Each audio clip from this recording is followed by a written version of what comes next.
ਹੁਣ ਆ ਜਿਹੜੀ ਤੁਸੀਂ ਸ਼ੁਰੂ ਤੋਂ ਗੱਲ ਕੀਤੀ ਸੀਗੀ ਨਾ, ਚੀਫ ਮਿਨਿਸਟਰ ਜਾ ਕੇ ਉਹ ਕਾਲਜ ਦੇ ਵਿੱਚ ਨੱਚਦਾ ਦੇਖਿਆ, actually I was very pleasantly surprised ਕਿ ਪੰਜਾਬ ਨੇ ਚੰਨੀ ਨੂੰ ਕਿਵੇਂ ਐਕਸੈਪਟ ਕਰ ਲਿਆ। ਪ੍ਰਿੰਟ ਨੇ ਛੋਟਾ ਜਿਹਾ ਸਰਵੇ ਵੀ ਕੀਤਾ ਸੀਗਾ, ਦਿਖਾਉਂਦਾ ਕਿ ਜੱਟ ਜਿਹੜੇ ਸਿੱਖ ਹੈਗੇ 60-65% ਦੇ ਹੈਪੀ, ਬਾਕੀ ਹੋਰ 15% ਦਾ ਨੋ ਓਪੀਨੀਅਨ ਹੈਗਾ। ਜਿਹੜਾ ਬਿਲਕੁਲ ਓਪਨਲੀ ਅਪੋਜ਼ ਕਰ ਰਿਹਾ ਉਸ ਨੂੰ, ਉਹਦਾ ਪ੍ਰਪੋਰਸ਼ਨ ਬਹੁਤ ਘੱਟ ਹੈਗਾ। ਪੂਰੀ ਪੰਜਾਬ ਦੀ ਪੋਲਿਟਿਕਸ ਦੇ ਪਿਛਲੇ ਦੇਖੋ ਤੁਸੀਂ 47 ਤੋਂ ਲੈ ਕੇ ਹੁਣ ਤੱਕ, ਸਿਵਾਏ ਇੱਕ ਗਿਆਨੀ ਜ਼ੈਲ ਸਿੰਘ ਦੇ 66 ਤੋਂ ਲੈ ਕੇ ਹੁਣ ਤੱਕ, ਸਿਵਾਏ ਗਿਆਨੀ ਜ਼ੈਲ ਸਿੰਘ ਦੇ ਬਾਕੀ ਸਾਰੇ ਜਿਹੜੇ ਚੌਧਰੀ ਰਹੇ ਆ ਉੱਥੋਂ ਦੇ ਜਿਹੜੇ ਚੀਫ ਮਿਨਿਸਟਰ ਰਹੇ ਆ, ਉਹ ਮੋਸਟਲੀ ਮਾਲਵੇ ਦੇ ਚੰਗੇ ਜ਼ਮੀਨਦਾਰ ਜਿਹੜੇ ਹੈ, ਜੱਟ ਹੋਣਗੇ ਹੀ ਹੋਣਗੇ, ਪਰ ਨਾਲ ਜ਼ਮੀਨਾਂ ਵੀ ਚੰਗੀਆਂ ਸੀ। ਇਹ ਪਹਿਲੀ ਵਾਰੀ ਹੈਗਾ ਕਿ ਪੰਜਾਬ ਦਾ ਇੱਕ ਚੀਫ ਮਿਨਿਸਟਰ ਪਤਾ ਨਹੀਂ ਕਿੰਨੇ ਦਿਨ ਦਿੰਦਾ, but it has become a reality. ਤੇ ਸਾਨੂੰ ਆਪ ਨੂੰ ਬੜਾ ਅਜੀਬ ਲੱਗਦਾ ਕਿ ਯਾਰ ਇਹ ਕੀ ਕਰੀ ਜਾਂਦੇ ਹੈਗੇ, ਇਹ ਅੰਦਰ ਮਿਲ ਕੇ ਬਹਿ ਕੇ ਕਰ ਲੈਂਦੇ, ਸਾਨੂੰ ਬਾਹਰ ਹੀ ਦੱਸ ਦਿੰਦੇ, which has been the culture here। ਪਰ ਚੰਗੀ ਗੱਲ ਹੈ, ਡੈਮੋਕ੍ਰੇਸੀ ਠੀਕ ਹੈ, ਸਭ ਕੁਝ ਓਪਨ ਹੋ ਰਿਹਾ। ਸਵਾਗਤ, ਮੈਂ ਹਰਜਿੰਦਰ ਸਿੰਘ ਰੰਧਾਵਾ, ਤੁਸੀਂ ਦੇਖ ਰਹੇ ਹੋ ਪੰਜਾਬ ਟੈਲੀਵਿਜ਼ਨ, ਔਰ ਮੇਰੇ ਨਾਲ ਨੇ ਡਾਕਟਰ ਹਰੀਸ਼ ਸ਼ਰਮਾ, ਗੁਰੂ ਨਾਨਕ ਦੇਵ ਯੂਨੀਵਰਸਿਟੀ ਤੋਂ, ਇਤਿਹਾਸ ਤੋਂ। ਇਹਨਾਂ ਦੇ ਨਾਲ ਨੇ ਪ੍ਰੋਫੈਸਰ ਸੁਰਿੰਦਰ ਸਿੰਘ ਜੋਧਕਾ, ਜਵਾਹਰ ਲਾਲ ਯੂਨੀਵਰਸਿਟੀ ਦਿੱਲੀ ਤੋਂ, ਇੱਕ ਵੱਡੀ ਯੂਨੀਵਰਸਿਟੀ ਔਰ ਵਿਵਾਦਤ ਯੂਨੀਵਰਸਿਟੀ ਜਿਹਦਾ ਅਕਸਰ ਜ਼ਿਕਰ ਛਿੜਦਾ ਰਹਿੰਦਾ ਹੈ ਪੂਰੇ ਦੇਸ਼ ਦੁਨੀਆ ਦੇ ਵਿੱਚ। ਪ੍ਰੋਫੈਸਰ ਸਾਹਿਬ ਦੀ ਬਹੁਤ ਵੱਡੀ ਸਟੱਡੀ ਹੈ, ਇਹਨਾਂ ਬਾਰੇ ਜਾਣਕਾਰੀ ਅਖੀਰ ਦੇ ਵਿੱਚ ਪ੍ਰੋਪਰ ਹਾਸਲ ਕਰਾਂਗੇ। ਲੇਕਿਨ ਮੁੱਦਾ ਅਹਿਮ ਆ, ਅੱਜ ਜਦੋਂ ਪੰਜਾਬ ਦੇ ਮੁੱਖ ਮੰਤਰੀ ਪੀਟੀਯੂ ਦੇ ਵਿੱਚ, ਪੰਜਾਬ ਟੈਕਨੀਕਲ ਯੂਨੀਵਰਸਿਟੀ ਦੇ ਵਿੱਚ ਵਿਦਿਆਰਥੀਆਂ ਨਾਲ ਭੰਗੜਾ ਪਾ ਰਹੇ ਸੀ, ਔਰ ਇੱਕ ਬੜਾ ਮਾਨਵੀ ਖੂਬਸੂਰਤ ਪਹਿਲੂ ਹੁੰਦਾ ਹੈ ਮਨੁੱਖ ਦਾ ਮਨੁੱਖ ਵਾਂਗ ਵਿਹਾਰ ਕਰਨਾ, ਉਸੇ ਵੇਲੇ ਸ਼੍ਰੋਮਣੀ ਅਕਾਲੀ ਦਲ ਚੰਡੀਗੜ੍ਹ 'ਚ ਪ੍ਰੈਸ ਕਾਨਫਰੰਸ ਕਰ ਰਿਹਾ ਸੀ ਕਿ ਇਹ ਤਾਂ ਕਾਂਗਰਸ ਪਾਰਟੀ ਦਾ ਧੋਖਾ ਹੈ, ਇਹ ਚਿਹਰਾ ਕੋਈ ਹੋਰ ਵਿਖਾ ਰਿਹਾ, ਇਹਨਾਂ ਚਿਹਰਾ ਅੱਗੇ ਕੋਈ ਹੋਰ ਲਿਆਉਣਾ ਹੈ।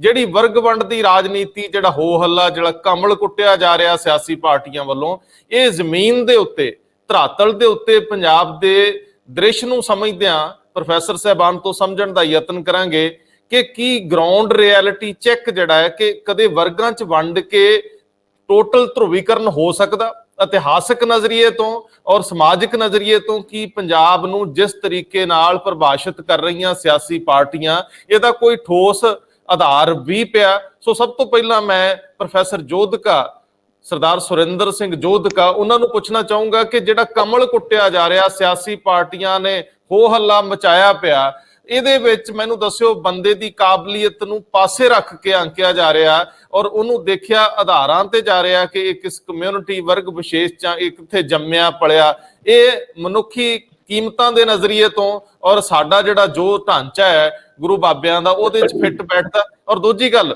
ਜ਼ਮੀਨ ਦੇ ਉੱਤੇ ਸੱਚਮੁੱਚ ਵੋਟ ਇੰਜ ਪੂਰੀ ਦੀ ਪੂਰੀ ਵੰਡ ਕੇ ਵਰਗਾਂ ਦੀ ਵਰਗਾਂ ਨੂੰ ਪੈ ਜੂ? ਜੋਧਕਾ ਸਾਹਿਬ, ਤੁਹਾਡਾ ਤਜਰਬਾ ਤਗੜਾ ਹੈ। ਨਹੀਂ, ਔਖਾ ਸਵਾਲ ਹੈਗਾ, ਇਹਦੇ 'ਚ ਕਈ ਪਹਿਲੂ ਹੈਗੇ। ਇੱਕ ਮਤਲਬ ਥੋੜੀ ਦੇਰ ਦੇ ਵਿੱਚ ਉਸਨੂੰ ਡਿਸਕਸ ਕਰਨਾ ਵੀ ਸੌਖਾ ਨਹੀਂ ਹੈਗਾ। ਤੇ ਜਹਾਂ ਤੱਕ ਸਾਡੇ ਸਮਾਜ ਦੀ ਗੱਲ ਹੈਗੀ, ਸਮਾਜ ਤਾਂ ਹਮੇਸ਼ਾ ਹੀ ਵੰਡਿਆ ਹੁੰਦਾ ਹੈਗਾ। ਉਹ ਕਿਸੇ ਲੈਵਲ ਤੇ ਉਹ ਜਿਹੜਾ ਵੰਡ ਹੈਗੀ ਉਹਦੇ ਫਾਇਦੇ ਵੀ ਹੁੰਦੇ ਆ, ਕਿਉਂਕਿ ਹਰ ਕੋਈ ਬਰਾਬਰ ਤੇ ਹੋ ਨਹੀਂ ਸਕਦਾ। ਸਾਡੇ ਵੱਖਰੇ ਵੱਖਰੇ ਸਿਚੁਏਸ਼ਨਸ ਹੈਗੀਆਂ, ਇੰਸਟੀਟਿਊਸ਼ਨਸ ਹੈਗੀਆਂ, ਵੱਖਰੀਆਂ ਵੱਖਰੀਆਂ ਕਾਬਲੀਅਤਾਂ ਹੈਗੀਆਂ, ਵੱਖਰੇ ਵੱਖਰੇ ਸਾਡੇ ਇਤਿਹਾਸ ਹੈਗੇ, ਉਹ ਥੋੜਾ ਬਹੁਤਾ ਫਰਕ ਤੇ ਹੁੰਦਾ ਹੈਗਾ। ਪਰ ਜਿਹੜਾ ਹੁਣ ਸਾਡਾ ਇੱਕ ਡੈਮੋਕ੍ਰੈਟਿਕ ਜਿਹੜਾ ਢਾਂਚਾ ਹੈਗਾ, ਜਿਸ ਆਧੁਨਿਕ ਜਾਂ ਮਾਡਰਨ ਸੁਸਾਇਟੀ ਦੇ ਵਿੱਚ ਅਸੀਂ ਰਹਿੰਦੇ ਹਾਂ, ਉਹਦੇ 'ਚ ਇੱਕ ਕੌਨਸਟੀਟਿਊਸ਼ਨ ਨੇ ਸਾਨੂੰ ਇੱਕ ਵੈਲਿਊਜ਼ ਦਿੱਤੀਆਂ ਹੈਗੀਆਂ। ਉਹ ਪ੍ਰੋਮਿਸ ਇਹ ਹੈਗਾ ਕਿ ਹਾਂ ਅਸੀਂ ਸਾਰਿਆਂ ਨੂੰ ਬਰਾਬਰ ਇਕੁਅਲ ਟ੍ਰੀਟ ਕਰਾਂਗੇ ਜੀ। ਉਹ ਹਾਲਾਂਕਿ ਆ ਤਾਂ ਗਈਆਂ ਸਾਡੇ ਕੋਲ, ਉਹ ਅੰਗਰੇਜ਼ਾਂ ਨੇ ਹੀ ਸ਼ੁਰੂ ਕਰਤਾ ਸੀਗਾ ਕੰਮ। ਉਸ ਤੋਂ ਬਾਅਦ ਆਜ਼ਾਦੀ ਤੋਂ ਬਾਅਦ ਜਦੋਂ ਕੌਨਸਟੀਟਿਊਸ਼ਨ ਬਣਿਆ, ਹਾਲਾਂਕਿ ਉਹਦੀ ਗੱਲਾਂ ਹੁੰਦੀਆਂ ਰਹੀਆਂ, ਬਟ ਧਰਾਤਲ ਤੇ ਉਹ ਥੱਲੇ ਪਹੁੰਚਿਆ ਨਹੀਂ ਸੀਗਾ। ਇਨਇਕੁਆਲਿਟੀਜ਼ ਉਵੇਂ ਦੀਆਂ ਉਵੇਂ ਹੀ ਸੀਗੀਆਂ। ਪਿੰਡਾਂ ਦਾ ਸਮਾਜ ਤੁਸੀਂ ਜਾ ਕੇ ਦੇਖੋ, ਅਜੇ ਵੀ ਕਿਸੇ ਲੈਵਲ ਤੇ ਉਹੀ ਹੈਗਾ ਕਿ ਉਹ ਤੁਸੀਂ ਲਹਿੰਦੇ ਪਾਸੇ ਦੇਖੋਗੇ, ਦਲਿਤਾਂ ਦੇ ਘਰ ਹੋਣਗੇ, 5-4 ਵੱਡੇ ਜੱਟ ਲੈਂਡਲੋਰਡ ਹੋਣਗੇ, ਬਾਕੀ ਵਿਚਲਾ ਤਬਕਾ ਹੋਣਾ ਹੈਗਾ। ਸ਼ਹਿਰਾਂ ਦੇ ਵਿੱਚ ਵੀ ਜਿਹੜੀ ਇਨਇਕੁਆਲਿਟੀ ਹੈਗੀ ਆਲ ਓਵਰ ਦਾ ਵਰਲਡ, ਤੇ ਸਾਡੇ ਵੀ ਇੱਥੇ ਬਹੁਤ ਜ਼ਿਆਦਾ ਇਨਇਕੁਆਲਿਟੀ ਹੈਗੀ। ਲੋਕੀ ਜਿਨ੍ਹਾਂ ਦੇ ਕੋਲ ਮਤਲਬ 50-50 ਹਜ਼ਾਰ ਰੁਪਏ ਇੱਕ ਮਹੀਨੇ ਮਿੰਟ 'ਚ ਕਮਾ ਲੈਂਦੇ ਆ, ਤੇ ਉਹ ਦੂਜੇ ਵੀ ਹੈਗੇ ਜਿਹੜੇ ਧੱਕੇ ਖਾਂਦੇ ਆ ਤੇ ਉਹਨਾਂ ਨੂੰ ਕੁਝ ਮਿਲਦਾ ਨਹੀਂ ਖਾਣ ਨੂੰ। ਵੈਸੇ ਵੀ ਦੂਜੀਆਂ ਵੀ ਇਨਇਕੁਆਲਿਟੀਜ਼ ਹੈਗੀਆਂ, ਸਿਰਫ ਪੈਸੇ ਦੀ ਗੱਲ ਨਹੀਂ ਹੁੰਦੀ। ਕਿਸੇ ਨੂੰ ਤੁਸੀਂ ਬੰਦਾ ਹੀ ਨਹੀਂ ਸਮਝਦੇ। ਪੰਜਾਬ ਦੇ ਵਿੱਚ ਵੀ ਜਿਵੇਂ ਭਈਆਂ ਨੂੰ ਇੱਕ ਮਤਲਬ ਇੱਕ ਖਾਸ ਕਿਸਮ ਦਾ ਟਾਈਟਲ ਦਿੱਤਾ ਜਾਂਦਾ ਹੈ, ਉਹ ਵੱਖਰੀਆਂ ਵੱਖਰੀਆਂ ਆਈਡੈਂਟੀਟੀ ਦਿੱਤੀਆਂ ਜਾਂਦੀਆਂ, ਉਹਨੂੰ ਬਿਲਕੁਲ ਛੋਟਾ ਬਣਾਤਾ ਜਾਂਦਾ ਹੈਗਾ। ਇਹ ਸਾਡੇ ਹੈਗਾ ਕਲਚਰ। ਜੈਂਡਰ ਦੇ ਵਿੱਚ ਕੁਐਸਚਨ ਹੈਗਾ, ਔਰਤਾਂ ਨੂੰ ਕੁਝ ਨਹੀਂ ਸਮਝਿਆ ਜਾਂਦਾ। ਫਿਰ ਉਹ ਉਸ ਤੋਂ ਇਲਾਵਾ ਹੋਰ ਵੀ ਕਈ ਚੀਜ਼ਾਂ ਹੈਗੀਆਂ ਜਿਹਦੇ ਨਾਲ ਜਿਹੜੀਆਂ ਇਨਇਕੁਆਲਿਟੀਜ਼ ਹੈਗੀਆਂ, ਉਹ ਜਿਹੜੀ ਗੈਰ ਬਰਾਬਰੀ ਹੈਗੀ। ਤੇ ਅੱਜ ਦੀ ਜਿਹੜੀ ਮਾਡਰਨ ਜਿਹੜੀ ਸੁਸਾਇਟੀ ਦੀਆਂ ਵੈਲਿਊਜ਼ ਅਸੀਂ ਖੁਦ ਪ੍ਰੀਚ ਕਰ ਰਹੇ ਹਾਂ, ਜਿਹਦੇ ਬੇਸ ਤੇ ਤੁਹਾਡੀ ਪੋਲੀਟੀਕਲ ਸਿਸਟਮ ਕਾਈਂਡ ਆਫ ਬਣਤ ਉਹਦੇ ਤੇ ਉੱਪਰ ਹੈਗੀ। ਉਹਦੀ ਜਿਹੜੀ ਇੰਟਾਈਟਲਮੈਂਟਸ ਹੈਗੀਆਂ ਕਿ ਹਰ ਕਿਸੇ ਨੂੰ ਇਕੁਅਲ ਸਮਝਿਆ ਜਾਏਗਾ, ਜਿਹਨੂੰ ਅਸੀਂ ਕਹਿੰਦੇ ਹਾਂ ਨਾਗਰਿਕਤਾ ਜਾਂ ਸਿਟੀਜ਼ਨਸ਼ਿਪ ਵਿੱਚ ਐਵਰੀਵਨ ਇਜ਼ ਇਕੁਅਲ। ਹੁਣ ਜਿਹੜੇ ਤੁਸੀਂ ਵੈਸਟਰਨ ਸੁਸਾਇਟੀ ਜਾਓ ਜਿੱਥੇ ਡੈਮੋਕ੍ਰੇਸੀ ਹੈਗੀ, ਤੁਸੀਂ ਕੋਈ ਵੀ ਕੰਮ ਕਰੋ ਪਰ ਪਬਲਿਕ ਸਫੇਅਰ ਵਿੱਚ ਤੁਸੀਂ ਇਕੁਅਲ ਹੋ, ਉਹਦੇ ਵਿੱਚ ਕੋਈ ਤੁਹਾਨੂੰ ਛੋਟਾ ਵੱਡਾ ਵੀ ਇਕੁਅਲ ਹੈਗਾ। 12 ਸਾਲ ਦਾ ਬੱਚਾ ਵੀ ਫੋਨ ਕਰ ਦੇਗਾ ਪੁਲਿਸ ਨੂੰ, ਦੇਖੋ ਜੀ ਮੇਰੇ ਬਾਪੂ ਨੇ ਮੈਨੂੰ ਥੱਪੜ ਮਾਰਤਾ, ਤੇ ਬਾਪੂ ਨੂੰ ਅਰੈਸਟ ਕਰ ਲੈਣਾ ਉਹਨਾਂ ਨੇ, ਉਹ ਛੱਡਣਾ ਨਹੀਂਗਾ ਉਸਨੂੰ ਕਿ ਹਾਂ ਵੀ ਤੁਹਾਡਾ ਹੱਕ ਨਹੀਂ ਹੈਗਾ ਕਿ ਉਸਨੂੰ ਥੱਪੜ ਮਾਰ ਲਓ। ਸਾਡੇ ਲੱਗਦਾ ਕਿ ਇਹ ਤਾਂ ਨੈਚੁਰਲ ਚੀਜ਼ ਹੈ ਯਾਰ, ਥੱਪੜ ਨਹੀਂ ਮਾਰਾਂਗੇ ਤਾਂ ਬੱਚਾ ਤਾਂ ਵਿਗੜ ਜਾਏਗਾ, ਇਹ ਕੌਣ ਹੁੰਦੇ ਦੱਸਣ ਵਾਲੇ ਸਾਨੂੰ। ਪਰ ਇਹ ਜਿਹੜੀ ਸਾਡੀ ਇੱਕ ਮਾਡਰਨ ਡੈਮੋਕ੍ਰੇਸੀ ਦੇ ਵਿੱਚ ਇੱਕ ਇੰਡੀਵਿਜੂਅਲ ਐਂਟਾਈਟਲਮੈਂਟ ਦਾ ਕਲਚਰ ਹੈਗਾ, ਇੱਕ ਬਰਾਬਰੀ ਹੈਗੀ, ਗੈਰ ਬਰਾਬਰੀ ਹੋ ਸਕਦੀ ਹੈ, ਤੁਹਾਡੇ ਇਕਨੋਮਿਕ ਇਨਇਕੁਆਲਿਟੀਜ਼ ਹੋ ਸਕਦੀਆਂ, ਡਿਸਪੈਰਿਟੀਜ਼ ਹੋ ਸਕਦੀਆਂ। ਇਹਦਾ ਮਤਲਬ ਇਹ ਨਹੀਂ ਕਿ ਤੁਸੀਂ ਦੂਜੇ ਬੰਦੇ ਨੂੰ ਇੱਕ ਪ੍ਰੋਪਰ ਹਿਊਮਨ ਬੀਇੰਗ ਨਹੀਂ ਸਮਝੋਗੇ, ਇਨਸਾਨ ਨਹੀਂ ਸਮਝੋਗੇ। ਉਹ ਭਾਵੇਂ ਮਰਦ ਹੋਏ, ਔਰਤ ਹੋਏ, ਛੋਟਾ ਹੋਵੇ, ਵੱਡਾ ਹੋਵੇ, ਜਾਤ ਵਰਗ ਸਭ ਕੁਝ ਧਰਮ ਦੇ ਹਿਸਾਬ ਦੇ ਨਾਲ everyone has to be treated equally. ਉਹਦੇ ਨਾਲ ਕੀ ਹੋਇਆ ਕਿ ਨਵੀਆਂ ਐਸਪੀਰੇਸ਼ਨ ਦਾ ਜਿਹੜਾ ਸੋਰਸ ਹੈ ਉਹੀ ਬਣ ਗਿਆ। ਹਰ ਕੋਈ ਚਾਹੁੰਦਾ ਕਿ ਮੈਨੂੰ ਇਕੁਅਲ ਟ੍ਰੀਟ ਕੀਤਾ ਜਾਏ। ਪਹਿਲੇ ਜਿਹੜੀਆਂ ਚੀਜ਼ਾਂ we use to take them for granted, now you can't take them for granted। ਉਹਦੇ ਨਾਲ ਫਿਰ ਉਹ ਕਿਉਂਕਿ ਸਾਡਾ ਸਮਾਜ ਦੇ ਨਾਲ ਸਿਰਫ ਸਮਾਜ ਨਹੀਂ ਬਦਲ ਰਿਹਾ, ਸਾਡੀ ਆਰਥਿਕਤਾ ਵੀ ਬਦਲ ਰਹੀ ਹੈ। ਪਿੰਡਾਂ ਦੇ ਵਿੱਚ ਟਰੈਕਟਰ ਆ ਗਏ, ਤੁਸੀਂ ਪਹਿਲੇ ਸਾਂਝੀ ਸੀਰੀ ਰੱਖਦੇ ਸੀ, ਹੁਣ ਤੁਹਾਨੂੰ ਲੋੜ ਹੀ ਨਹੀਂ ਹੈਗੀ ਉਹਨਾਂ ਦੀ। ਹੁਣ ਤੁਸੀਂ ਕਿ ਦਿਹਾੜੀ ਕਰਨੀ ਆ ਪਈ, ਆ ਤੇਰੇ 200 ਰੁਪਈਆ ਹੈ ਜਾਂ 500 ਰੁਪਈਆ, ਉਸ ਤੋਂ ਬਾਅਦ ਜਾ, ਮੇਰੇ ਕੋਈ ਮਤਲਬ ਨਹੀਂ ਤੁਹਾਡੇ ਨਾਲ। ਫਿਰ ਉਹ ਵੀ ਪਿੱਛੇ ਹਟ ਜਾਂਦਾ, ਉਹਨੂੰ ਵੀ ਲੱਗਦਾ ਕਿ ਇਹ ਤਾਂ ਮਤਲਬ ਵੱਡਾ ਸਰਦਾਰ ਆਪਣੇ ਆਪ ਨੂੰ ਸਮਝਦਾ, ਮੈਂ ਇਹਨੂੰ ਨਹੀਂ ਕੁਝ ਸਮਝਦਾ। ਉਹ ਇੱਕ ਨਵਾਂ ਜਿਹਾ ਇੱਕ ਫਾਰਮਲ ਰਿਲੇਸ਼ਨ ਜਿਹੜੇ ਆ ਸਾਡੇ ਸ਼ਹਿਰੀ ਤਬਕੇ 'ਚ ਵੀ ਆ ਗਿਆ ਤੇ ਪਿੰਡਾਂ 'ਚ ਵੀ ਪਹੁੰਚ ਗਿਆ, ਤੇ ਉਹਦੇ 'ਚ ਕੋਈ ਕਿਸੇ ਦਾ ਲਿਹਾਜ਼ ਨਹੀਂ ਬਚਦਾ ਉਸ ਤੋਂ ਬਾਅਦ। ਤੇ ਉਹਨੂੰ ਫਿਰ ਰੈਗੂਲੇਟ ਕਰਨ ਵਾਸਤੇ ਤੁਹਾਨੂੰ ਲੋੜ ਪੈਂਦੀ ਹੈ ਕਿ ਨਵੇਂ ਮੁੱਲ ਲੈ ਕੇ ਆਓ, ਨਵੀਆਂ ਵੈਲਿਊਜ਼ ਲੈ ਕੇ ਆਓ, ਜਿਹਦੇ 'ਚ ਤੁਸੀਂ ਆਪਣੇ ਇੱਕ ਦੂਜੇ ਨੂੰ ਇਕੁਅਲ ਟ੍ਰੀਟ ਕਰੋਗੇ, ਫਿਰ ਉਹਦੇ ਵਿੱਚ ਡਿਫਰੈਂਸ਼ੀਏਟ ਕਰੋਗੇ। ਹਾਂ ਜੀ, ਤੁਸੀਂ ਆ ਟੈਲੀਵਿਜ਼ਨ ਤੇ ਬੈਠੇ ਆਪਣੇ ਕਹਿੰਦਾ ਰੰਧਾਵਾ ਸਾਹਿਬ ਬਹੁਤ ਚੰਗਾ ਕੰਮ ਕਰਦਾ ਹੈ, ਇਹਨਾਂ ਦੀ ਸੈਲਰੀ 10 ਲੱਖ ਹੋ ਸਕਦੀ ਹੈ, ਦੂਜਾ ਬੰਦਾ ਜਿਹੜਾ ਆ ਕੇ ਸਵੇਰੇ ਸਫਾਈ ਕਰਦਾ ਉਹਦੀ 50,000 ਹੋ ਸਕਦੀ ਹੈ, 25,000 ਹੋ ਸਕਦੀ ਹੈ। ਉਹ ਫਰਕ ਠੀਕ ਹੈਗਾ, ਪਰ ਇਹਦਾ ਇਹ ਮਤਲਬ ਨਹੀਂ ਕਿ ਦੋ ਵੱਖਰੇ ਹੈਗੇ, ਹੋ ਸਕਦਾ ਤੁਹਾਡਾ ਛੋਟਾ ਭਾਈ ਹੋਏ। ਹਾਂਜੀ, ਇਹ ਜਿਹੜੀ ਨਵੀਂ ਇੱਕ ਜਿਹੜਾ ਕਲਚਰ ਹੈਗਾ ਪੂੰਜੀਵਾਦ ਦੇ ਵਿੱਚ ਇਕੁਆਲਿਟੀ ਨਾਲ ਆਈ ਹੈ, ਜਿਹੜਾ ਕਲਚਰ ਇਕੁਆਲਿਟੀ ਬਹੁਤ ਜ਼ਰੂਰੀ ਹੈਗਾ, ਉਹ ਡੈਮੋਕ੍ਰੇਸੀ ਉਸ ਤੋਂ ਬਗੈਰ ਚੱਲ ਨਹੀਂ ਸਕਦੀ। ਉਹ ਡੈਮੋਕ੍ਰੇਸੀ ਦੇ ਵਿੱਚ ਉਹ ਪੋਟੈਂਟ ਆਲਰੇਡੀ ਹੈਗਾ, ਇਹ ਸਾਡੇ ਅਨਫੋਲਡ ਹੋ ਰਿਹਾ। ਹੁਣ ਇਹ ਅਨਫੋਲਡ ਹੋ ਰਿਹਾ, ਇਸ ਵਾਸਤੇ ਜਿਹੜੇ ਇਦਾਂ ਦੇ ਕਨਫਲਿਕਟ ਆਣਗੇ ਰਾਜਨੀਤਿਕ ਪਾਰਟੀਆਂ ਦੇ ਵਾਸਤੇ, ਉਹ ਅਪਰਚੁਨਿਟੀਜ਼ ਹੈਗੀਆਂ, ਉਹ ਯੂਜ਼ ਕਰਨਗੇ ਉਹਨਾਂ ਨੂੰ ਅਪਰਚੁਨਿਟੀਜ਼। ਨਵੇਂ ਪੋਲੀਟੀਕਲ ਐਂਟਰਪ੍ਰੈਨਿਓਰ ਆ ਗਏ ਆ, ਉਹ ਰਾਜਨੀਤੀ ਨੂੰ ਦੇਖਦੇ ਹਾਂ ਜੀ ਕਿਹੜਾ ਸਿੱਕਾ ਚੱਲੇਗਾ, ਚਲਾਉਣਗੇ। ਉਹ ਕੰਪੀਟੀਸ਼ਨ ਹੈਗਾ, ਕਿਸੇ ਨਾ ਕਿਸੇ ਲੈਵਲ ਤੇ ਉਹਦੇ ਨਾਲ ਨੁਕਸਾਨ ਵੀ ਹੁੰਦਾ ਹੈ, ਕਈ ਵਾਰੀ ਕਨਫਲਿਕਟ ਹੱਦ ਤੋਂ ਵੱਧ ਜਾਂਦਾ ਹੈਗਾ, ਵਾਇਲੈਂਸ ਹੋ ਜਾਂਦੀ ਹੈ, ਪਰ ਕਿਸੇ ਨਾ ਕਿਸੇ ਲੈਵਲ ਤੇ ਉਸ ਦੇ ਥਰੂ ਫਿਰ ਲੋਕਾਂ ਨੂੰ ਅਕਾਊਂਟੇਬਲ ਵੀ ਹੋਣਾ ਪੈਂਦਾ ਹੈਗਾ। ਉਸ ਅਕਾਊਂਟੇਬਿਲਿਟੀ ਦੇ ਵਿੱਚ ਜਿਹੜੀ ਕਰਪਸ਼ਨ ਦੀ ਗੱਲ ਹੈਗੀ ਆ, ਉਹ ਚੀਜ਼ਾਂ ਫਿਰ ਉਹ ਟਰਾਂਸਪੇਰੈਂਸ ਦੀ ਗੱਲ ਆ ਜਾਂਦੀ ਹੈ, ਜੀ ਪਾਰਟਿਸਿਪੇਸ਼ਨ ਦੀ, ਸਾਡਾ ਵੀ ਹਿੱਸਾ ਹੋਏ, ਸਾਡਾ ਬੰਦਾ ਕਿੱਥੇ ਹੈਗਾ, ਉਹ ਸਾਰੀਆਂ ਚੀਜ਼ਾਂ ਉਹਦੇ ਨਾਲ ਮਿਲੀਆਂ ਜੁਲੀਆਂ ਹੈਗੀਆਂ। ਇਹਨੂੰ ਮਤਲਬ ਇੱਕ ਕੰਪਲੈਕਸਿਟੀਜ਼ ਨੂੰ ਕੰਪਲੈਕਸ ਤਰੀਕੇ ਨਾਲ ਦੇਖਣਾ ਜ਼ਰੂਰੀ ਹੈਗਾ। ਇੱਕ ਸਿੰਪਲ ਉਸ ਨੂੰ ਕਰਾਂਗੇ ਤਾਂ ਉਹ ਫਿਰ ਜ਼ਿਆਦਾ ਚੱਲਦਾ ਨਹੀਂਗਾ ਜ਼ਿਆਦਾ ਦੇਰ ਜੀ।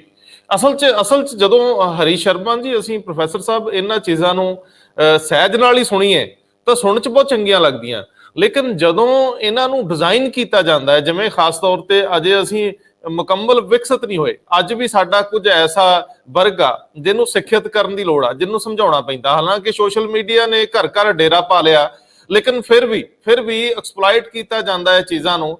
ਹੁਣ ਜਿਹੜੀਆਂ ਸਿਆਸੀ ਪਾਰਟੀਆਂ ਨੇ ਉਹ ਵਰਗ ਵੰਡ ਦੇ ਵਿੱਚ ਪੈ ਗਈਆਂ, ਫਸ ਗਈਆਂ। ਅੱਜ ਅਸੀਂ ਸੁਨੀਲ ਜਾਖੜ ਨੂੰ ਦੇਖਦੇ ਹਾਂ, ਹਿੰਦੂ ਹੋਣ ਕਰਕੇ ਅੱਧ ਵਿਚਾਲੇ ਫਸ ਗਏ, ਨਾਲ ਦੀ ਨਾਲ ਹੀ ਆ ਗਿਆ ਜੀ ਇਹ ਤਾਂ ਸਿੱਖ ਸਟੇਟ ਹੈ, ਇਹ ਤਾਂ ਸਿੱਖ ਬਹੁ ਗਿਣਤੀ ਵਾਲੀ ਆ, ਭਾਰਤ ਦੀਆਂ ਕਿੰਨੀਆਂ ਸਟੇਟਸ ਦੇ ਵਿੱਚ ਬਾਕੀ ਜਿਹਨੂੰ ਮਰਜ਼ੀ ਬਣਾ ਲਓ, ਇੱਥੇ ਸਿੱਖ ਹੀ ਹੋਣਾ ਚਾਹੀਦਾ। ਨਾਲ ਦੀ ਨਾਲ ਹੀ ਫਿਰ ਆ ਗਿਆ ਕਿ ਅਨੁਸੂਚਿਤ ਜਾਤੀਆਂ ਵਾਲੇ ਜਿਹੜੇ 32% ਹੈ ਉਹਨਾਂ ਨੂੰ ਤੁਸੀਂ ਲਿਉਰ ਕਰ ਲਓ, ਉਹਨਾਂ ਨੂੰ ਤੁਸੀਂ ਲੁਭਾ ਲਓ। ਲੇਕਿਨ ਨਾਲ ਦੀ ਨਾਲ ਇਹ ਵੀ ਸਵਾਲ ਖੜਾ ਹੋ ਜਾਂਦਾ ਕਿ ਉਹ 32% ਵੀ ਕੁਝ ਹਿੰਦੂ ਨੇ, ਕੁਝ ਸਿੱਖ ਨੇ। ਹੁਣ ਜੇਕਰ ਇਹਨੂੰ ਦੋ ਵਰਗਾਂ 'ਚ ਵੰਡੋਗੇ ਜਾਂ ਤਿੰਨ 'ਚ ਵੰਡ ਲੋਗੇ, ਸੋ ਜਿਹੜੇ ਅਨੁਸੂਚਿਤ ਜਾਤੀਆਂ ਵਾਲੇ ਲੋਕ ਆ ਜਾਂ ਬੈਕਵਰਡ ਸ਼੍ਰੇਣੀਆਂ ਵਾਲੇ, ਉਹ ਕਿਸੇ ਨਾ ਕਿਸੇ ਧਰਮ ਵਿਸ਼ੇਸ਼ ਨਾਲ ਤਾਂ ਜੁੜੇ ਹੀ ਹੁੰਦੇ ਆ। ਤੇ ਹੁਣ ਜਦੋਂ ਇਹਦੇ ਵਿੱਚ ਸਿਆਸੀ ਪਾਰਟੀਆਂ ਨੇ ਲੱਕ ਬੰਨ ਲਿਆ ਕਿ ਅਸੀਂ ਤਾਂ ਜਿਹੜਾ ਰਹਿੰਦਾ ਖੂੰਦਾ ਬਚਦਾ ਸਮਾਜ ਆ, ਇਹਨੂੰ ਵੀ ਵੱਖ-ਵੱਖ ਧਿਰਾਂ 'ਚ ਵੰਡ ਹੀ ਦੇਣਾ, ਜੇ ਇਹ ਸਾਡੇ ਲੋਕ ਨਾ ਸਮਝੇ ਤਾਂ ਇਹ ਤੇ ਡਾਂਗੋ ਡਾਂਗੀ ਕਰਾਉਣ ਨੂੰ ਫਿਰਦੇ ਆ। ਇਹਦੇ ਤੁਸੀਂ ਦੂਰ ਅਰਥੀ ਕੀ ਦੇਖਦੇ ਹੋ? ਇਹਨਾਂ ਨੂੰ ਤੁਸੀਂ ਕੀ ਅਰਥ ਲੈਂਦੇ ਹੋ ਕਿ ਅਗਲੇ ਦੌਰ 'ਚ ਜਿਹੜੇ 2022 ਤੋਂ ਪਹਿਲਾਂ ਦਾ 2 ਮਹੀਨਿਆਂ ਦਾ ਦੌਰ ਹੈ, ਇਹਨੂੰ ਅਸੀਂ ਕਿੱਦਾਂ ਲਈਏ? ਇਹ ਕਿਤੇ ਆਪਸੀ ਟਕਰਾਅ ਵਾਲਾ ਤਾਂ ਨਹੀਂ ਬਣ ਜਾਊ, ਕਿਤੇ ਵਰਗ ਆਮਣੇ ਸਾਹਮਣੇ ਤਾਂ ਨਹੀਂ ਖਿਲਾਰਤੇ ਜਾਣਗੇ? ਤੁਹਾਨੂੰ ਕੀ ਲੱਗਦਾ, ਜਿੱਥੇ ਅਸੀਂ ਪਹਿਲਾਂ ਹੀ ਬੜੇ ਟਕਰਾਅ 'ਚ ਆ, ਕਿਸਾਨੀ ਸਿਆਸੀ ਬੰਦਿਆਂ ਨੂੰ ਵੰਡ ਨਹੀਂ ਦੇ ਰਹੀ ਪਿੰਡਾਂ ਦੇ ਵਿੱਚ, ਇੱਥੇ ਕੁਝ ਮੈਨੂੰ ਦੱਸਿਓ, ਤੁਹਾਡੇ ਕੋਈ ਸ਼ੰਕੇ ਜਾਂ ਤੁਹਾਡੇ ਕੁਝ ਖਿਆਲਾਤ। ਰੰਧਾਵਾ ਜੀ, ਇੱਕ ਤਾਂ ਜੋਤਕਾ ਜੀ ਨੇ ਜਿਹੜਾ ਸੋਸ਼ਲ ਸਿਨੈਰੀਓ ਹੈ ਉਹਦੀ ਬੜੀ ਅੱਛੀ ਆਊਟਲਾਈਨ ਇੱਕ ਸਾਨੂੰ ਦੇ ਦਿੱਤੀ ਹੈ ਜੀ, ਪਰ ਮੈਂ ਥੋੜਾ ਜਿਹਾ ਇਤਿਹਾਸਿਕ ਪਿਛੋਕੜ 'ਚ ਜਾਣਾ ਚਾਹਾਂਗਾ, ਕਿਉਂਕਿ ਜਿਹੜੀ ਸਾਡੀ ਨੈਸ਼ਨਲ ਮੂਵਮੈਂਟ ਸੀ ਜਾਂ ਜਿਹੜੀ ਸਾਡੀ ਜੰਗੇ ਆਜ਼ਾਦੀ ਸੀ, ਉਹਦੇ ਵਿੱਚ ਇੱਕ ਬੇਸ ਮੁੱਦਾ ਇਹ ਸੀ ਜਿਹੜਾ ਮਹਾਤਮਾ ਗਾਂਧੀ ਨੇ ਰਿਮੂਵਲ ਆਫ ਅਨਟਚੇਬਿਲਿਟੀ ਜਾਂ ਬਾਬਾ ਸਾਹਿਬ ਅੰਬੇਦਕਰ ਨੇ ਇੱਕ ਸੋਸ਼ਲ ਇੰਜੀਨੀਅਰਿੰਗ ਦਾ ਮੁੱਦਾ ਲਿੱਤਾ ਸੀ।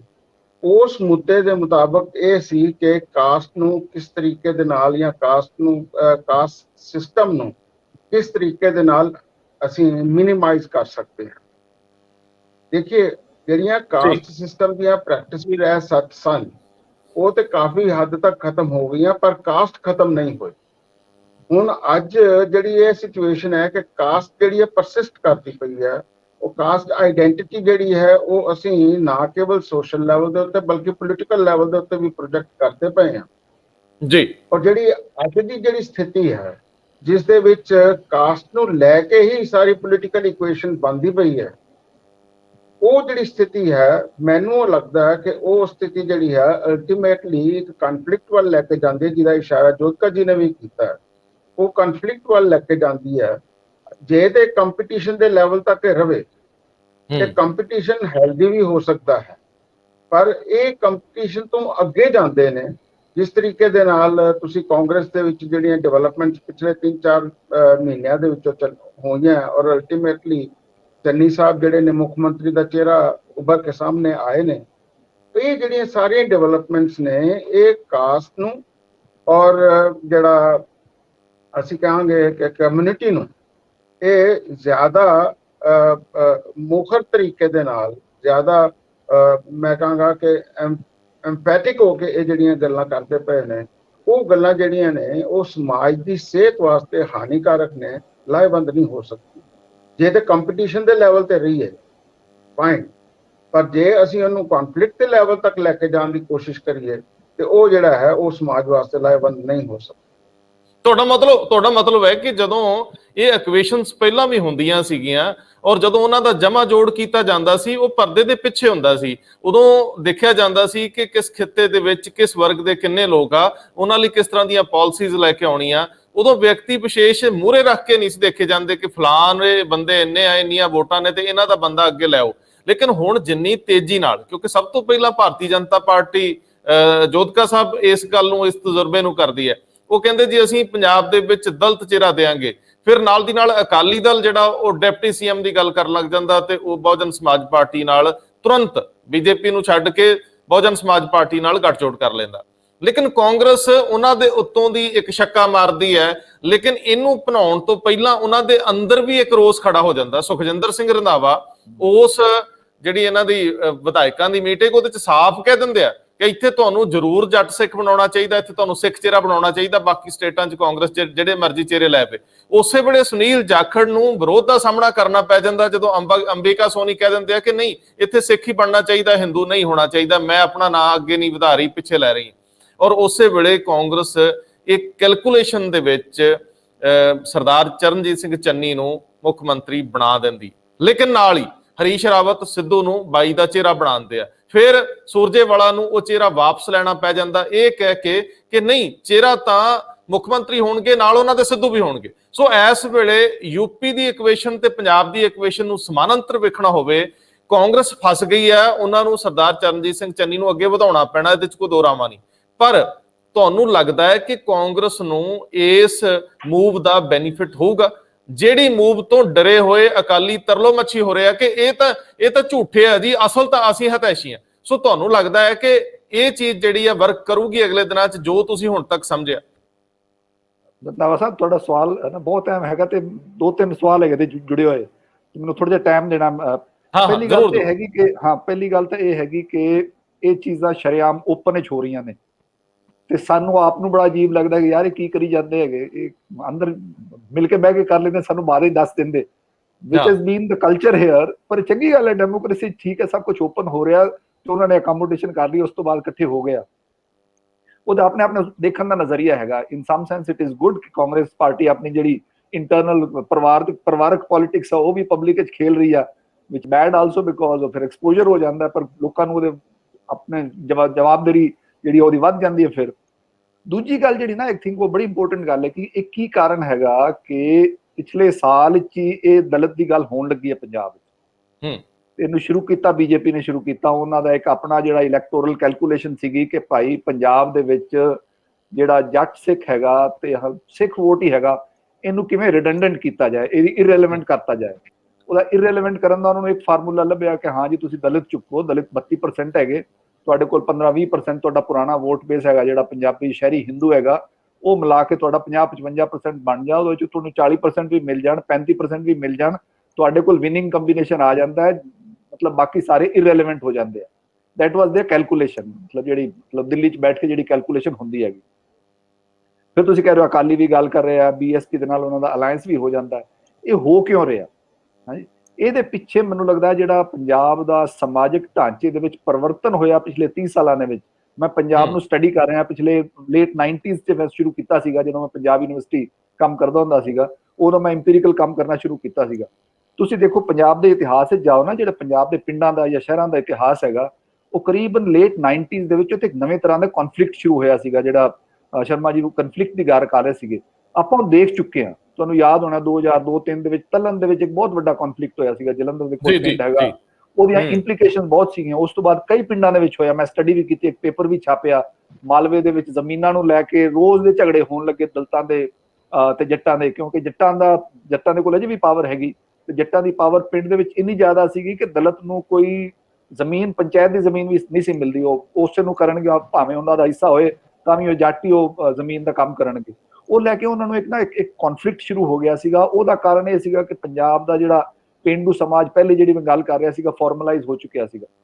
ਸੋ we have already gone through that phase of conflict. ਹੁਣ ਆ ਜਿਹੜੀ ਤੁਸੀਂ ਸ਼ੁਰੂ ਤੋਂ ਗੱਲ ਕੀਤੀ ਸੀਗੀ ਨਾ, ਚੀਫ ਮਿਨਿਸਟਰ ਜਾ ਕੇ ਉਹ ਕਾਲਜ ਦੇ ਵਿੱਚ ਨੱਚਦਾ ਦੇਖਿਆ, actually I was very pleasantly surprised ਕਿ ਪੰਜਾਬ ਨੇ ਚੰਨੀ ਨੂੰ ਕਿਵੇਂ ਐਕਸੈਪਟ ਕਰ ਲਿਆ। ਪ੍ਰਿੰਟ ਨੇ ਛੋਟਾ ਜਿਹਾ ਸਰਵੇ ਵੀ ਕੀਤਾ ਸੀਗਾ, ਦਿਖਾਉਂਦਾ ਕਿ ਜੱਟ ਜਿਹੜੇ ਸਿੱਖ ਹੈਗੇ 60-65% ਦੇ ਹੈਪੀ, ਬਾਕੀ ਹੋਰ 15% ਨੋ ਓਪੀਨੀਅਨ ਹੈਗਾ, ਜਿਹੜਾ ਬਿਲਕੁਲ ਓਪਨਲੀ ਅਪੋਜ਼ ਕਰ ਰਿਹਾ ਉਸ ਨੂੰ, ਉਹਦਾ ਪ੍ਰੋਪੋਰਸ਼ਨ ਬਹੁਤ ਘੱਟ ਹੈਗਾ। ਤੇ ਇਹਦਾ ਕਨੈਕਸ਼ਨ ਹੈਗਾ ਪੰਜਾਬ ਦੀ ਜਿਹੜੀ ਪਿਛਲੇ ਦਿਨੀ ਫਾਰਮਰਸ ਮੂਵਮੈਂਟ ਚੱਲ ਰਿਹਾ, ਜਿਹੜਾ ਦਿੱਲੀ ਦੇ ਬਾਰਡਰਾਂ ਤੇ ਬੈਠੇ ਇਹ ਜਿਹੜੀ ਗੱਲ ਕਰ ਰਿਹਾ ਕਿ ਮਜ਼ਦੂਰ ਕਿਸਾਨ ਏਕਤਾ ਜ਼ਿੰਦਾਬਾਦ। ਸੋ ਇੱਕ ਹੁੰਦੀ ਹੈ ਸਿਚੁਏਸ਼ਨ ਕਨਫਲਿਕਟ ਦੀ, ਕਿਉਂਕਿ ਤੁਸੀਂ ਪਹਿਲੇ ਆਈਡੈਂਟੀਟੀਜ਼ ਦੀ ਗੱਲ ਕੀਤੀ, ਵੱਖਰੀਆਂ ਵੱਖਰੀਆਂ ਆਈਡੈਂਟੀਟੀਜ਼ ਹੈਗੀਆਂ, ਉਹ ਆਪਸ ਵਿੱਚ ਕਲੈਸ਼ ਕਰਦੀਆਂ ਹੈਗੀਆਂ। ਉਹ ਕਨਫਲਿਕਟ ਤੋਂ ਬਾਅਦ ਇੱਕ ਰੀਅਲਾਈਜੇਸ਼ਨ ਹੁੰਦੀ ਹੈ ਅਕਮੋਡੇਸ਼ਨ ਦੀ। ਹਾਂ ਭਾਈ ਠੀਕ ਹੈ ਯਾਰ, ਇਹਨਾਂ ਦੇ ਆਬਾਦੀ ਤੇ ਹੈਗੀ ਨਾ, ਸਾਡੇ ਤਾਂ ਆਪਣਾ ਸ਼ਹਿਰਾਂ 'ਚ ਬਿਜ਼ਨਸ ਬੈਠੇ ਆ, ਪਿੰਡਾਂ 'ਚ ਸਰਪੰਚੀ ਹੁੰਦੀ ਹੈ, ਲੇਕਿਨ ਬੰਦੇ ਰਹੇ ਸ਼ਹਿਰਾਂ 'ਚ ਹੁੰਦੇ ਆ, ਬੱਚੇ ਸ਼ਹਿਰਾਂ 'ਚ ਪੜ੍ਹ ਰਹੇ ਆ। ਉਹ ਪਿੰਡਾਂ ਦੇ ਵਿੱਚ ਅਕਮੋਡੇਸ਼ਨ ਦਾ ਕਲਚਰ ਆਲਰੇਡੀ ਸ਼ੁਰੂ ਹੋ ਚੁੱਕਿਆ। ਉਹੀ ਜਿਹੜਾ ਅਕਮੋਡੇਸ਼ਨ ਦਾ ਕਲਚਰ ਹੈ, ਮੈਨੂੰ ਲੱਗਦਾ ਹੁਣ ਦਿਖਾਈ ਦੇ ਰਿਹਾ। I don't think we are in the phase of conflict or we are going to enter the phase of conflict. ਇਹ ਕਨਫਲਿਕਟ ਜਿਹੜਾ ਪੰਜਾਬ ਵਿੱਚ 15-20 ਸਾਲ ਚੱਲਿਆ, ਉਸ ਤੋਂ ਬਾਅਦ we have reached stage of accommodation, ਜਿਹਦੇ ਵਿੱਚ ਸਾਨੂੰ ਲੱਗਦਾ ਕਿ ਪਿੰਡਾਂ ਜਿਹੜੇ ਨਿਕਲੇ ਆ ਲੋਕ, ਜਿਹੜੇ ਪੁਰਾਣਾ ਜਿਹੜਾ ਡੋਮੀਨੈਂਟ ਸੀਗੀ ਉਹ ਜੱਟਾਂ ਦੀ ਮੋਨੋਪੋਲੀ ਸੀਗੀ ਪੂਰੀ ਪੰਜਾਬ ਦੀ ਪੋਲਿਟਿਕਸ ਦੇ। ਪਿਛਲੇ ਦੇਖੋ ਤੁਸੀਂ 47 ਤੋਂ ਲੈ ਕੇ ਹੁਣ ਤੱਕ, ਸਿਵਾਏ ਇੱਕ ਗਿਆਨੀ ਜ਼ੈਲ ਸਿੰਘ ਦੇ 66 ਤੋਂ ਲੈ ਕੇ ਹੁਣ ਤੱਕ, ਸਿਵਾਏ ਗਿਆਨੀ ਜ਼ੈਲ ਸਿੰਘ ਦੇ ਬਾਕੀ ਸਾਰੇ ਜਿਹੜੇ ਚੌਧਰੀ ਰਹੇ ਆ ਉੱਥੋਂ ਦੇ, ਜਿਹੜੇ ਚੀਫ ਮਿਨਿਸਟਰ ਰਹੇ ਆ, ਉਹ ਮੋਸਟਲੀ ਮਾਲਵੇ ਦੇ ਚੰਗੇ ਜ਼ਮੀਨਦਾਰ ਜਿਹੜੇ ਹੈ, ਜੱਟ ਹੋਣਗੇ ਹੀ ਹੋਣਗੇ, ਪਰ ਨਾਲ ਜ਼ਮੀਨਾਂ ਵੀ ਚੰਗੀਆਂ ਸੀ। ਇਹ ਪਹਿਲੀ ਵਾਰੀ ਹੈਗਾ ਕਿ ਪੰਜਾਬ ਦਾ ਇੱਕ ਚੀਫ ਮਿਨਿਸਟਰ ਪਤਾ ਨਹੀਂ ਕਿੰਨੇ ਦਿਨ ਦਾ, but it has become a reality. ਤੇ ਆਈ ਵਾਸ ਕੁਆਇਟ ਸਰਪ੍ਰਾਈਜ਼ ਕਿ ਇਸ ਨੂੰ ਕਿਵੇਂ ਇਹਦੇ ਨਾਲ ਐਕਸੈਪਟੈਂਸ ਕਿਵੇਂ ਹੋਇਆ। ਜਿਹੜੀ ਲਾਸਟ ਗੱਲ ਜਿਹੜੀ ਤੁਸੀਂ, I think that is most important, ਕਿ ਕਾਂਗਰਸ ਨੂੰ ਫਾਇਦਾ ਇਹਦਾ ਹੋਏਗਾ ਕਿ ਨਹੀਂ ਹੋਏਗਾ। ਇਹੀ ਗੱਲ ਹੈਗੀ ਜਿਹੜੀ ਅੱਜ ਦੀ ਪੋਲਿਟਿਕਸ ਦੇ ਵਿੱਚ ਤੁਸੀਂ ਸਿਰਫ ਸਿੰਬਲਿਜ਼ਮ ਦੀ ਆਪਣੀ ਬੜੀ ਵੈਲਿਊ ਹੈਗੀ, ਆਪਾਂ ਸਿੰਬਲਸ ਜਿਹੜੇ ਹੈਗੇ ਉਹਨਾਂ ਨੂੰ ਇਗਨੋਰ ਨਹੀਂ ਕਰ ਸਕਦੇ, ਕਿਉਂਕਿ ਜਿਹੜੀ ਪੋਲਿਟਿਕਸ ਦੇ ਵਿੱਚ ਉਹ ਸਿੰਬਲਸ ਦੇ ਨਾਲ ਹੀ ਨੈਰੇਟਿਵ ਬਣਦੇ ਆ, ਤੇ ਨੈਰੇਟਿਵ ਦੇ ਨਾਲ ਹੀ ਪੋਲਿਟਿਕਸ ਚੱਲਦੀ ਹੈਗੀ, ਉਹਦੀ ਇੱਕ ਆਪਣੀ ਵੈਲਿਊ ਹੈਗੀ। ਪਰ ਜਿਹੜੀ ਅੱਜ ਦੀ ਰਾਜਨੀਤੀ ਹੈਗੀ ਪੂਰੇ ਇੰਡੀਆ ਦੇ ਵਿੱਚ, ਖਾਸ ਤੌਰ ਤੇ ਪਿਛਲੇ 20-25 ਸਾਲਾਂ ਦੇ ਵਿੱਚ ਜਿਹੜੀ ਪਰਿਵਰਤਨ ਆਇਆ ਹੈਗਾ, ਉਹਦੇ ਤੁਹਾਨੂੰ ਜ਼ਮੀਨੀ ਕੰਮ ਕਰਨਾ ਪੈਣਾ ਹੈ। ਹੁਣ ਜੇ ਬੀਜੇਪੀ ਨੂੰ ਵੋਟ ਮਿਲਦੇ ਆ, ਉਹ ਮੋਦੀ ਕਰਕੇ ਵੀ ਮਿਲਦੇ ਆ, ਲੇਕਿਨ ਉਹਨਾਂ ਦਾ ਜ਼ਮੀਨੀ ਕੰਮ ਜਿਹੜਾ ਹੈਗਾ, ਉਹ ਅਮਿਤ ਸ਼ਾਹ ਜਾਏਗਾ ਜਾਂ ਹੋਰ ਕੋਈ ਜਾਏਗਾ, ਹਰ ਕਮਿਊਨਿਟੀ ਨੂੰ ਆਈਡੈਂਟੀਫਾਈ ਕਰੇਗਾ, ਤੈਨੂੰ ਐਮਐਲਏ ਬਣਾ ਦਿੰਦੇ ਆ, ਤੈਨੂੰ ਇਹ ਕਰ ਦਿਆਂਗੇ, ਤੈਨੂੰ ਉਹ ਕਰ ਦਿਆਂਗੇ। ਸਾਰੀ ਲੈਣ ਦੇਣ ਦੀ ਰਾਜਨੀਤੀ ਹੁੰਦੀ ਹੈਗੀ। ਹਰ ਬੰਦਾ ਚਾਹੁੰਦਾ ਕਿ ਮੇਰਾ ਕੰਮ ਹੋ ਜੇ। ਦਿੱਲੀ ਦੇ ਵਿੱਚ ਅਸੀਂ ਦੇਖਿਆ ਜਿਵੇਂ ਆਪ ਉੱਭਰ ਕੇ ਆਈ ਹੈ, ਆਪ ਦੇ ਨਾਲ ਉਹਨਾਂ ਦੇ ਜਿਹੜੇ ਵਰਕਰ ਹੈਗੇ ਹਰ ਬੰਦੇ ਨਾਲ ਕਨੈਕਟ ਕਰਨਗੇ, ਹਰ ਘਰ ਦੇ ਵਿੱਚ ਉਹਨਾਂ ਦਾ ਕੋਈ ਨਾ ਕੋਈ ਉਹ ਮੋਬਾਈਲ ਨੰਬਰ ਹੋਏਗਾ, ਤੁਸੀਂ ਦੱਸਣਾ ਜੀ ਤੁਹਾਨੂੰ ਕੋਈ ਕੰਮ ਹੋਏ ਤਾਂ ਅਸੀਂ ਕਰਵਾ ਦੇਵਾਂਗੇ। ਇੱਕ ਨਵੀਂ ਰਾਜਨੀਤੀ ਹੈਗੀ ਇੰਡੀਆ ਦੇ ਵਿੱਚ, ਜਿਹੜੀ ਅਕਾਊਂਟੇਬਿਲਿਟੀ ਦੀ ਰਾਜਨੀਤੀ ਹੈਗੀ, ਇਹ ਪੰਜਾਬ ਵਿੱਚ ਪਹੁੰਚ ਰਹੀ ਆ ਹੁਣ। ਤੇ ਇਹ ਜਿਹੜਾ ਕੰਪੀਟੀਸ਼ਨ ਦਾ ਕਲਚਰ ਆਏਗਾ ਕਿ ਹਾਂ ਬਈ ਹੁਣ ਸਿਰਫ ਇਹ ਨਹੀਂਗਾ ਕਿ ਹਾਂ ਬਈ ਤੁਸੀਂ ਮਾਲਵੇ ਦਾ ਜੱਟ ਜ਼ਮੀਨਦਾਰ ਹੋਏਗਾ ਉਹੀ ਚੀਫ ਮਿਨਿਸਟਰ ਬਣਾ, ਕੋਈ ਵੀ ਚੀਫ ਮਿਨਿਸਟਰ ਬਣ ਸਕਦਾ। Channi is a self made person, Channi is a political entrepreneur. Channi does not represent only Dalit, Channi also represents himself. ਉਹਦੀ ਇੱਕ ਕਾਬਲੀਅਤ ਹੈਗੀ, ਉਹਨੂੰ ਕੌਨਫੀਡੈਂਸ ਹੈਗਾ, ਉਹਨੇ ਹਿੰਮਤ ਕੀਤੀ ਕਿ ਭਾਈ ਅਮਰਿੰਦਰ ਸਿੰਘ ਦੇ ਅਗੇਂਸਟ ਖੜਾ ਹੋ ਗਿਆ, ਹਾਲਾਂਕਿ ਉਹਦੀ ਕੈਬਨਿਟ 'ਚ ਮਿਨਿਸਟਰ ਸੀਗਾ। ਅੱਜ ਤੱਕ ਕਦੀ ਕਿਸੇ ਦੁੱਲੋ ਹੁੰਦਾ ਸੀਗਾ ਪੰਜਾਬ ਕਾਂਗਰਸ ਦਾ ਪ੍ਰੈਜ਼ੀਡੈਂਟ, ਉਹਨੂੰ ਕੋਈ ਨਹੀਂ ਸੀ ਪੁੱਛਦਾ, ਖੁਦ ਵੀ ਕਹਿੰਦਾ ਸੀਗਾ, ਸਾਨੂੰ ਕਹਿੰਦਾ ਸੀਗਾ, ਮੈਨੂੰ ਯਾਦ ਹੈ ਚੰਡੀਗੜ੍ਹ ਕਹਿੰਦਾ ਸੀ ਮੈਨੂੰ ਕੌਣ ਪੁੱਛਦਾ ਜੀ। ਇਹ ਇੱਕ ਜਿਹੜਾ ਪਰਿਵਰਤਨ ਆਇਆ ਹੈਗਾ ਪੰਜਾਬ ਦੇ ਵਿੱਚ, ਉਹ ਇੰਟਰਨਲ ਕੌਨਫਲਿਕਟ ਕਰਕੇ ਆਇਆ, ਕਿਉਂਕਿ ਜੱਟਾਂ ਦੀ ਆਪਸ ਵਿੱਚ ਝਗੜੇ ਸ਼ੁਰੂ ਹੋ ਗਏ, ਨਵੀਆਂ ਐਸਪੀਰੇਸ਼ਨਸ ਆ ਗਈਆਂ, ਨਵੀਂ ਲੀਡਰਸ਼ਿਪ ਨਿਕਲ ਕੇ ਆ ਰਹੀ ਹੈ। ਸੋ ਕਾਂਗਰਸ ਨੂੰ ਇਹਦਾ ਬੈਨੀਫਿਟ ਕਰਨ ਵਾਸਤੇ ਬਹੁਤ ਕੰਮ ਨਾਲ ਕਰਨਾ ਪੈਣਾ ਹੈ। ਇਹ ਸੋਚਣਾ ਕਿ ਇਸ ਦੇ ਬੇਸ ਤੇ ਉਹਨਾਂ ਨੂੰ ਵੋਟ ਮਿਲ ਜਾਣਗੇ, I don't think that is going to happen. ਉਸ ਲੈਵਲ ਤੇ ਪੰਜਾਬ ਦੀ ਪੋਲਿਟਿਕਸ ਵਾਸਤੇ ਇਹ ਚੰਗੀ ਚੀਜ਼ ਹੈ, ਜਦੋਂ ਜਾ ਕੇ ਅਕਾਲੀ ਵੀ ਉਹ ਕੰਪੀਟ ਕਰਨਗੇ, ਕਾਂਗਰਸ ਵੀ ਕੰਪੀਟ ਕਰਨਗੇ, ਥੱਲੇ ਡਿਲੀਵਰ ਕਰਨਾ ਪੈਣਾ। ਜਿਹੜਾ ਡਿਲੀਵਰ ਕਰੇਗਾ ਉਹਦਾ ਫਿਊਚਰ ਹੈਗਾ। ਉਹ ਇੱਕ ਸਿਰਫ ਤੁਹਾਡੇ ਚੌਧਰਪੁਰਾ ਜਿਹੜੇ ਪੁਰਾਣੇ ਹੁੰਦੇ ਸੀਗੇ ਪਿੰਡਾਂ ਦੇ ਵਿੱਚ, ਉਹ ਫਿਰ ਸਟੇਟ ਲੈਵਲ ਤੇ ਹੋ ਗਿਆ, ਉਹਦਾ ਟਾਈਮ ਲੰਘ ਗਿਆ, ਜਿਹੜਾ ਮੈਨੂੰ ਲੱਗ ਰਿਹਾ ਇੰਟੂਟਿਵਲੀ। ਹਾਲਾਂਕਿ ਪਤਾ ਨਹੀਂ, ਉਹਦੇ ਦੇਖਣਾ ਪੈਣਾ, ਵੇਟ ਕਰਨਾ ਪੈਣਾ, but that is the kind of politics that seems to be working elsewhere in the country. ਬਿਲਕੁਲ ਬਿਲकुल। ਔਰ ਪ੍ਰੋਫੈਸਰ ਸਾਹਿਬ, ਵਾਕਈ ਤੁਸੀਂ ਇੱਕ ਬਹੁਤ ਖੂਬਸੂਰਤ ਤਸਵੀਰ ਬਣਾਤੀ ਆ। ਆਪਾਂ ਪਹਿਲੀ ਵਾਰ ਕੈਮਰੇ ਤੇ ਮਿਲ ਰਹੇ ਆ, ਮੈਨੂੰ ਬਹੁਤ ਚੰਗਾ ਲੱਗਿਆ। ਪਰ ਪ੍ਰੋਫੈਸਰ ਸ਼ਰਮਾ, ਇਹਦੇ ਵਿੱਚ ਇੱਕ ਹੋਰ ਪਹਿਲੂ ਆ ਕਿ ਜਿਹੜੀ ਰਾਜਨੀਤੀ ਆ, ਖਾਸ ਤੌਰ ਤੇ ਚੁਣਾਵੀ ਰਾਜਨੀਤੀ, ਇਹਦੇ ਵਿੱਚ ਸੈਂਕੜੇ ਕਰੋੜ ਦੇ ਚੋਣ ਰਣਨੀਤੀਕਾਰ ਬੈਠੇ ਆ, ਜਿਹੜੇ ਘਟਦੇ ਆ ਹਰ ਦਿਨ ਦਾ ਸਲੋਗਨ ਵੀ, ਔਰ ਜਿਹੜੇ ਮੁੜ ਕੇ ਉਹਨੂੰ ਪ੍ਰਚਾਰ ਮੁਹਿੰਮ ਦਾ ਹਿੱਸਾ ਬਣਾਉਂਦੇ। ਹੁਣ ਮੈਂ ਇਹ ਜਾਣਨਾ ਚਾਹੁੰਦਾ ਹੈ ਕਿ ਸੱਚਮੁੱਚ ਇਹ ਵਰਗ ਵੰਡ ਜਿਹੜੀ, ਇਹਨੂੰ ਉਹ ਜਿਹੜੇ ਚੋਣ ਰਣਨੀਤੀਕਾਰ ਆ ਇਸ਼ਤਿਹਾਰਾਂ ਦੇ ਰੂਪ ਚ ਵੀ ਅੱਗੇ ਵਧਾਉਣਗੇ। ਅਕਾਲੀ ਦਲ ਇਹਨੂੰ ਜੇ ਅੱਜ ਵਿਰੋਧ ਕਰ ਰਿਹਾ, ਉਹਦੇ 5 ਲੀਡਰ ਬਹਿ ਕੇ ਪ੍ਰੈਸ ਕਾਨਫਰੰਸ ਕਰ ਰਿਹਾ, ਤੇ ਕੀ ਕੱਲ ਨੂੰ ਉਹਨਾਂ ਦਾ ਪਿੱਛੇ ਬੈਠਾ ਸੁਨੀਲ ਜਾਂ ਜਿਹੜਾ ਵੀ ਉਹਨਾਂ ਨੇ ਤਾਮਿਲਨਾਡੂ ਵੱਲੋਂ ਕੋਈ ਲਿਆਂਦਾ ਹੈ ਇਸ ਤਰ੍ਹਾਂ ਦਾ ਚੋਣ ਰਣਨੀਤੀਕਾਰ ਪ੍ਰਸ਼ਾਂਤ ਕਿਸ਼ੋਰ ਦੇ ਮੁਕਾਬਲੇ, ਉਹ ਇਹਨੂੰ ਗਲੈਮਰਾਈਜ਼ ਵੀ ਕਰੂਗਾ ਜੋ ਉਹ ਕਹਿ ਰਿਹਾ? ਦੂਜੀ ਗੱਲ ਕਿ ਕੀ ਜਿਹੜੇ 3 ਮਹੀਨੇ ਦਾ ਮੈਂ ਕੱਟ ਰਿਹਾ ਹਾਂ, ਇਨ ਬਿਟਵੀਨ ਇੱਕ ਫੋਨ ਆ ਰਿਹਾ ਸੀ, ਮੈਂ ਤੁਹਾਡੀ ਪੂਰੀ ਗੱਲ ਸੁਣ ਨਹੀਂ ਸਕਿਆ, ਸੌਰੀ।